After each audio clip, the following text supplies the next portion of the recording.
So ayun mga kabutcher, for today's video ay pag-uusapan na naman natin ngayon kasi may 3 subscriber tayo na nagtanong regarding sa require ba talaga na marunong ka magkatay, tapos yung isa pwede ba kahit walang experience mag-apply, tapos yung isa pwede ba beef deboning, sir, sabi niya ganun.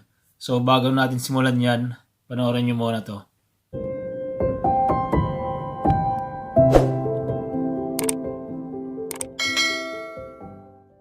So ayun mga kabutcher, for today's video ay yun na nga yung mga tanong ng mga subscriber natin na 3. So yun ang topic natin ngayon. Bago po natin simulan, syempre magpapasalamat mo muna pala ako sa mga subscriber ko, new subscriber, at saka sa mga old subscriber ko dyan na walang sawang suporta na nanonood. Naka 1,000 na tayo na subscriber, guys. Thank you so much sa inyong lahat. Kung hindi dahil sa inyo, wala yung subscriber ko na 1,000. So yun to na nga guys. Ito yung topic natin ngayon. Sana makatulong sa inyo, lalong lalo na yung mga baguhan at mga magsisimula pa lang mag-apply. At sa mga napanghihinaan ng loob dyan, kung halimbawa deep yung experience niya at tungkol sa pagkakatay lang yung experience niya, at kung walang experience sa pagkakatay, pag-uusapan po natin ngayon yan. Una na si Forex Basic Trade with the Ban 1971. Ito po yung tanong niya. Yan. Boss, required ba talaga na marunong ka magkatay o tuturuan ka dyan sa UK? Yon. Shoutout sa iyo, brother. Ito naman si Rose Rabo 3326. Ito yung tanong niya, guys. Yan o. Pwede ba mag-apply kahit walang experience? Yun. Tapos ito pa yung isa. Si Frederick Manansala. Yan po yung tanong niya.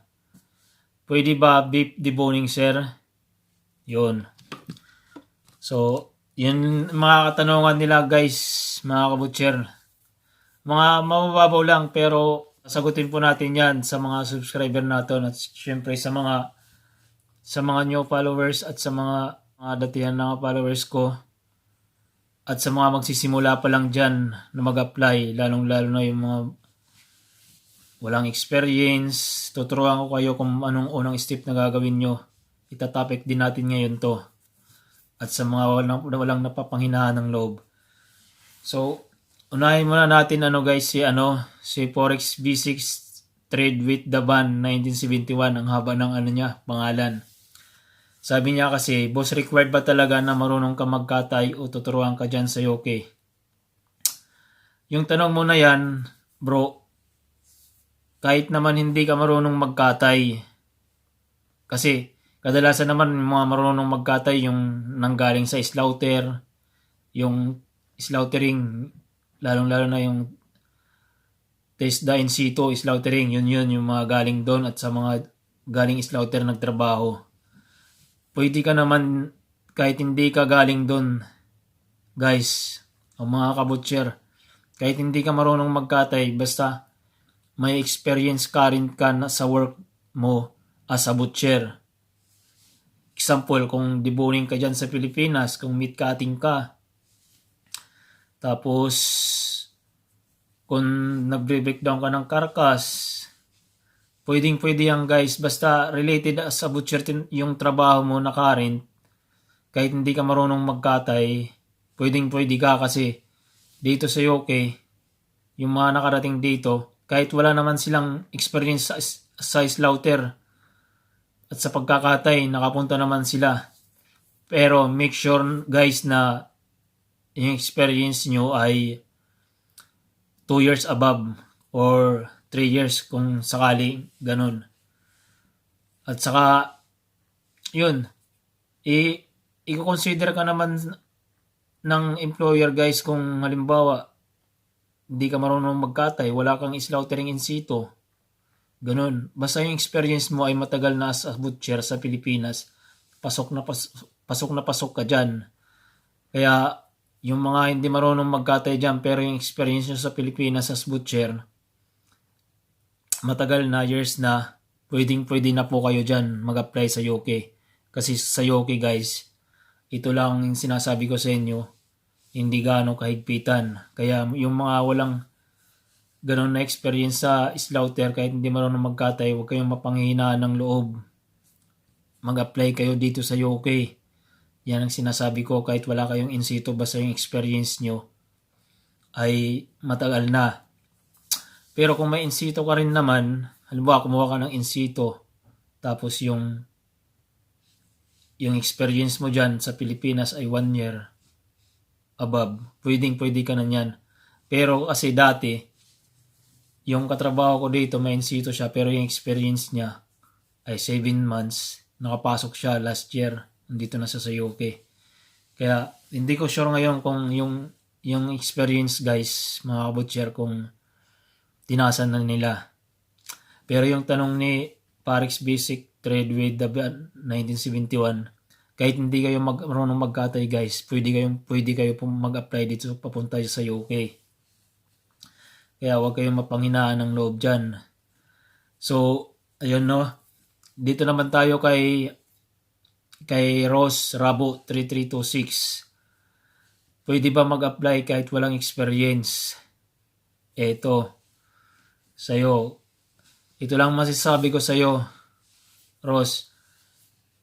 Kasi pag wala kang experience as butcher dyan sa Pilipinas, kahit meat cutting or deboning, or sa slaughter or in situ, pag mag-apply ka dito sa UK na wala kang experience, hindi kayo consider. Kasi ano sasagutin mo kung wala kang experience na butcher dito sa UK? Kung halimbawa interviewin ka at saka hindi kayo i-entertainin ng agency kung wala kang experience na wala kang experience o current job na trabaho as butcher dyan sa Pilipinas. Kasi titingnan din naman yun sa resume guys. Kaya kailangan may experience din kayo dyan sa slaughtering kayo o kahit sa meat cutting. Basta related guys as a butcher, pwede kayo mag-apply. Pero kung yun ang tanong ni Ross na walang experience na pwede mag-apply, ay hindi pwede yan hindi pwede yan guys na mag-apply kayo papunta UK o kahit saang bansa kung wala kayong experience. Kasi kung halimbawa sabihin natin mag-apply kayo, pwede naman, wala namang bayad, pero guys imposible yun na matatanggap kayo kasi wala kayong sasagot wala kayong idea Kung halimbawa tanungin kayo ng employer nyo, kasi tingnan sa resume nyo, wala kayong experience, hindi kayo entertainin for interview employer. So ayun, kaya ang masasabi ko lang sa'yo, Ross Rabo 3326, mag-experience ka muna dyan sa Pilipinas kahit 1 year, 2 years. Yun. Saka ka na mag-apply. Kasi kung wala kang experience, hindi ka tatanggapin ng employer o kahit sa agency. Hindi ka entertainin. Kaya yun lang yung masasabi ko. At sa mga baguhan dyan, halimbawa kung hindi nyo alam kung anong unang step na gagawin nyo, wala kayong experience as a butcher, unang step nyo guys, kumuha muna kayo ng in situ or slaughtering TESDA dyan sa Pilipinas. Tapos nyo, pagkakuha nyo yan, pagka-graduate nyo yan, one month lang naman yan guys. Tapos saka kayo mag-apply ng local dyan sa Pilipinas as butcher. Kasi karamihan dyan pag mag-apply ng butcher, kailangan may pinapakita kayong in situ. Lalong-lalo na yung mga first timer. At kung wala naman kayong pagbayad sa in situ guys, may TESDA naman sila guys. May TESDA silang school ng slaughtering kahit wala silang hinihinging bayad, pero may mga requirements na inaano. So, yun. At kung halimbawa gusto niyo ng experience agad, may ako diyan sa Pilipinas na company, yung Tender Bites. Ito po guys, yan. Tender Bites. diyan kayo mag-PM, lalong-lalo na yung walang experience sa Pilipinas tapos gusto nyong makatrabaho agad as a butcher. Diyan kayo mag-PM guys, yung page na yan. Tapos yung tinatanggap lang nila diyan guys ay walang experience as butcher. Kung makapasok kayo diyan guys ay swerte nyo. Start na kayo agad as a butcher. Pero tuturuan naman kayo diyan kung ano gagawin nyo as a butcher, paano humawak ng kutsilyo, kung paano mag-debone. Yun. Kaya yan ang isasuggest ko dyan, lalong-lalo na yung mga nagpaplano papuntang UK o magpaplanong abroad na magbubutcher. Yan po yung page na yan, mag-message lang kayo dyan guys.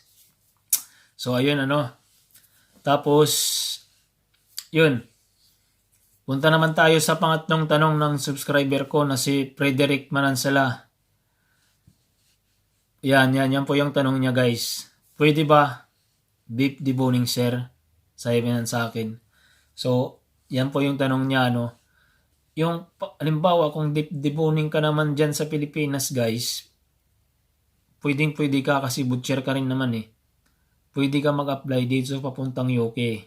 Kasi ang UK, madaming company naman na pwede ka i-assign sa deboning kasi yan yung trabaho mo dyan sa Pilipinas, yan yung profession mo eh. Beef yung hawak mo kasi.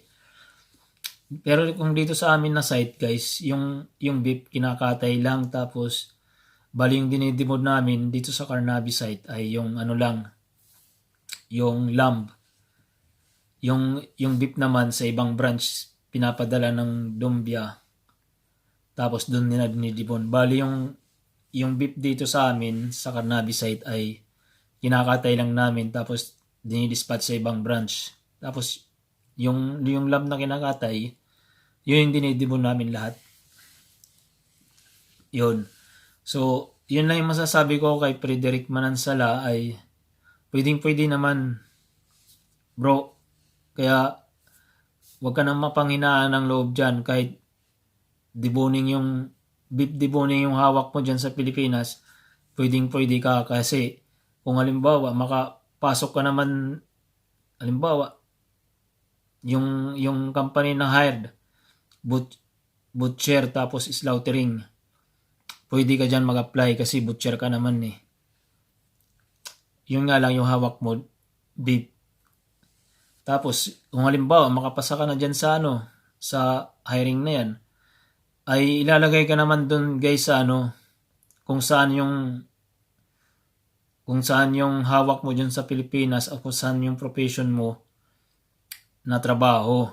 Kasi kung halimbawa beef, ilalagay ka sa beef. Kung halimbawa sa lamb ka naman o sa pork, tuturuan ka rin naman kung saan ka pwede ilagay na available. Kasi basta butcher ka guys, wala silang pinipili kasi pagdating dito sa ibang bansa ay panibagong standard kung paano i-debone, kung paano ang proper na gawa nila pagdating sa pagdidibon o kahit pagdating sa meat cutting o kahit sa slaughtering. Tuturuan din naman kayo guys pag dumating na kayo dito sa UK. So ayun guys, yun lang yung tatlong katanungan ng mga subscriber natin. Sana nakatulong to yung topic natin ngayon at yun nga yung mga advice ko lang sa mga bagong magsisimula ka dyan. Yun lang yung message nyo dyan sa Tendervice na company na yan dyan sa Pilipinas. Nasa Quezon City yan guys. Yun, message lang kayo dyan yung mga magsisimula pa lang. At saka yung walang pang in situ dyan na pambayad. At kung natatagalan kayo sa slot ng TESDA ng slaughtering, message kayo dyan. Kasi yun ang tinatanggap nila dyan ay yung walang experience na gustong mag-butcher. Pero tips ko lang sa inyo, pag in-interview kayo guys, huwag nyong sasabihin na gagamitin nyo mag-abroad. Yun lang ang tips ko sa inyo. So ayun guys, hanggang dito na lang tayo. Sana nakatulong tong video na to ngayon sa mga nagsisimula pa lang at sa mga new followers natin dyan. At syempre kung bago po kayo sa channel ko, huwag nyong ikakalimutan subscribe and click the all bell icons na rin para maging update kayo sa bagong topic na ating i-upload. So hanggang dito na lang tayo guys. Bye bye.